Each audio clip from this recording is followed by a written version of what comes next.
Hi there, welcome to C programming tutorial. My name is Sohail Hamid and I'm a software engineer with 15 plus years of experience in C programming and C++ programming. But in this tutorial we'll be covering C programming. Actually it's gonna be a series of tutorials, not just one tutorial. A series of tutorials that we will be covering all the aspects, each and every aspect of C programming in quite a bit of details. So in this tutorial I'll be showing you how to get started.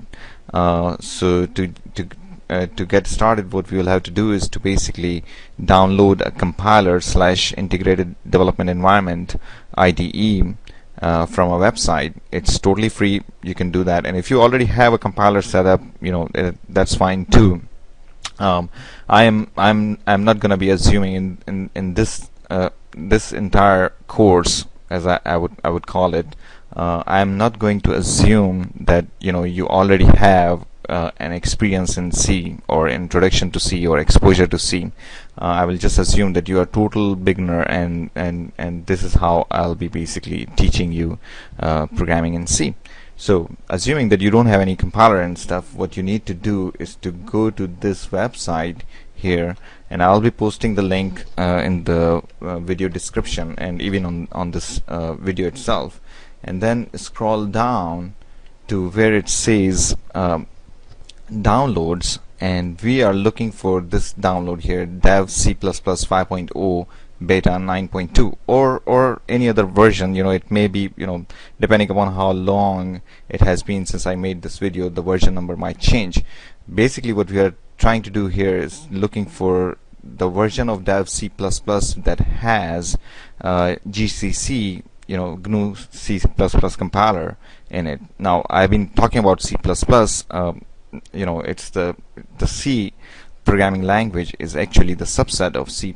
So everything that C++ has is everything that C has is part of C++. So if we have C++ compiler, it can compile the C programs, because C programs are they have the instruction set which is a subset of C++. Don't worry about it if you don't understand the terminologies like compiler and integrated development environment and all this stuff. Don't worry about it. I'll be covering it in the subsequent tutorials. For now, just blindly follow these instructions. Click on this and it will start your download. I'm using Firefox. You might see a little bit different dialog boxes here, so don't worry about it. Just just follow the instructions. Our purpose is to save the file, and as you can see, I just downloaded it before also. You double click on this, run it. Depending upon your browser, you may have a different way of running it. In Firefox, it will show you a downloads window. Just double click on it and it will start running. You say run, and it basically says that make sure you don't have any other version installed, and then choose the language, which is English, and click on I agree, and pretty much install everything that it's trying to install. And then it's showing this directory where it's going to be installing this compiler and IDE. Just click on install, just leave it over there by the default directory. It will finish installing, and then it's asking whether you want to keep it for all users or just yourself. It doesn't matter what you respond to it. I'll say yes for all users, and for now just make it uncheck and then finish. The weird thing about this unusual thing about this environment with this program is basically it doesn't create any shortcuts.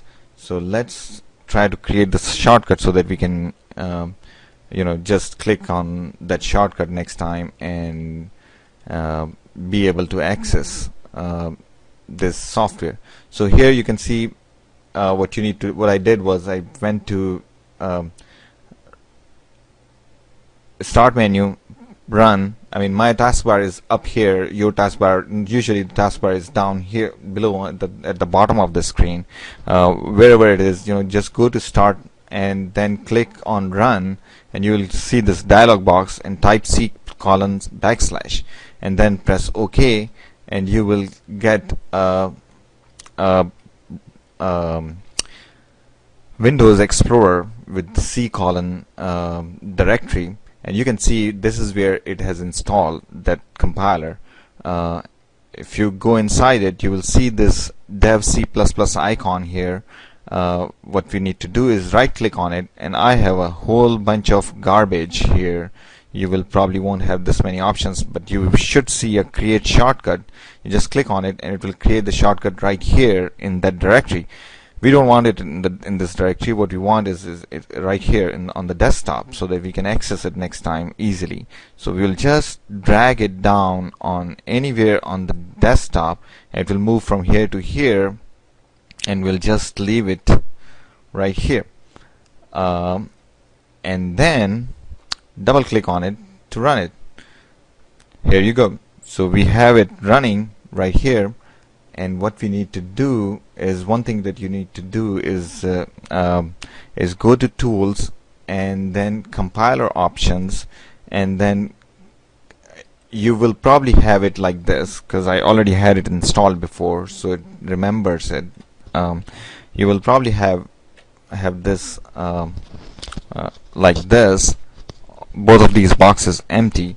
What you need to do is to click on this checkbox and write -G, and then click on this box and write -G. This will help us debug later on. Then what you do is to basically open a new project. Every time when you try to write a source code, any program, what you will have to do is to basically open a project and then choose console application, and then give the name to the project. I'll just leave it to project 1, and then it will ask you where to save. You can basically you could basically create a directory. I have a directory created already called projects. You will not have that directory. Don't worry about this step. What you need to do is to click on this button, which has which is for the new folders.